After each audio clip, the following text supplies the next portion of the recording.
Hello everyone, દ્રષ્ટિસ cooking ટૂરમાં આપ સૌનું સ્વાગત છે। આજે આપણે શિયાળુ સ્પેશિયલ વાનગી લીલી તુવેરની કઢી બનાવીશું। તો ચાલો બનાવવાનું શરૂ કરીએ। તો એક કુકર લઈ લઈશું, તેમાં આપણે 1 કપ લીલી તુવેરના દાણાને ઉમેરી દઈશું અને સાથે આપણે અડધો કપ સમારેલું બટેટું ઉમેરી દઈશું। 1 ચમચી જેટલું મીઠું ઉમેરીને 1 કપ પાણી ઉમેરી દઈશું અને કુકર બંધ કરીને તેમાં આપણે 2 સીટી કરી લઈશું, જેથી આપણું તુવેર અને બટેટું સારી રીતે ચડી જાય। જ્યાં સુધી આપણું કુકરમાં સીટી થાય છે ત્યાં સુધીમાં આપણે કઢીની તૈયારી કરી લઈએ। તો તેના માટે 5 થી 6 મીઠા લીમડાના પાન, 4 નંગ જેટલા તીખા લીલા મરચાં, 2 ચમચી સમારેલા લીલા ધાણા, 1 ઇંચ જેટલો આદુનો ટુકડો અને 2 ચમચી સમારેલું લીલું લસણ લઈ લઈશું અને આ બધી જ વસ્તુઓને આપણે એક મિક્સર જારમાં ઉમેરીને તેની પેસ્ટ તૈયાર કરી લઈશું। તો હવે આપણી પેસ્ટ તૈયાર થઈ ગઈ છે।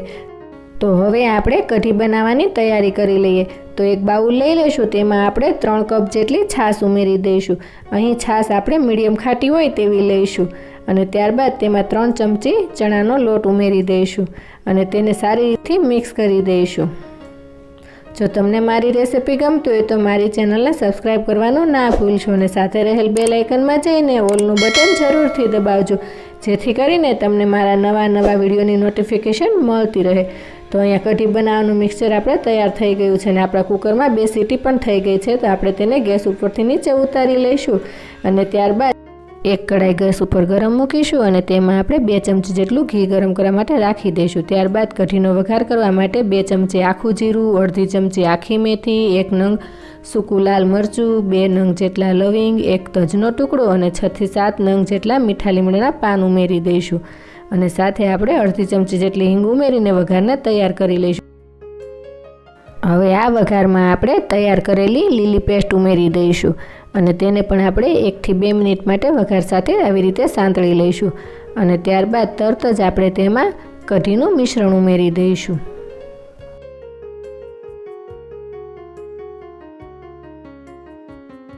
આ લીલી તુવેરની કઢી આપણી ગુજરાતી વિસરાતી વાનગી છે, જે પહેલાંના સમયમાં બહુ જ બનતી હતી, પણ અત્યારે આ વાનગી સાવ ઓછા પ્રમાણમાં બને છે।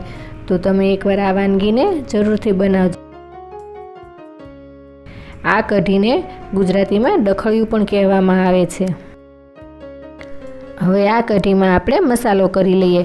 તો તેના માટે સ્વાદ પ્રમાણે મીઠું, 1 ચમચી જેટલું ધાણા જીરું પાવડર અને 1 અડધી ચમચી ગરમ મસાલો ઉમેરી દઈશું અને ત્યારબાદ 2 ચમચી જેટલી ખાંડ ઉમેરી દઈશું અને કઢીને આપણે 5 થી 7 મિનિટ માટે ઉકળવાની છે।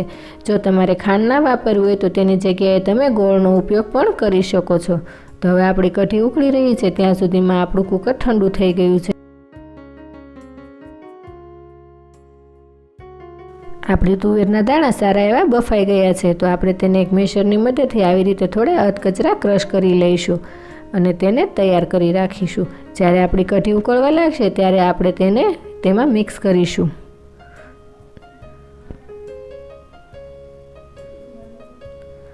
તો હવે આપણી કઢી સારી એવી ઉકળવા લાગી છે।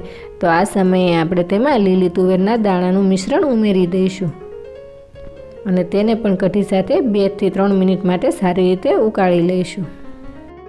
આ લીલી તુવેરની કઢી ખાવામાં ખૂબ જ સ્વાદિષ્ટ લાગે છે। આ કઢીને તમે રોટલા, ભાખરી અથવા તો ખીચડી સાથે કે પછી ભાતની સાથે ખાઈ શકો છો। તો આ શિયાળામાં એકવાર જરૂરથી બનાવજો। તો હવે આપણી કઢી ઉકળીને સરસ રીતે તૈયાર થઈ ગઈ છે।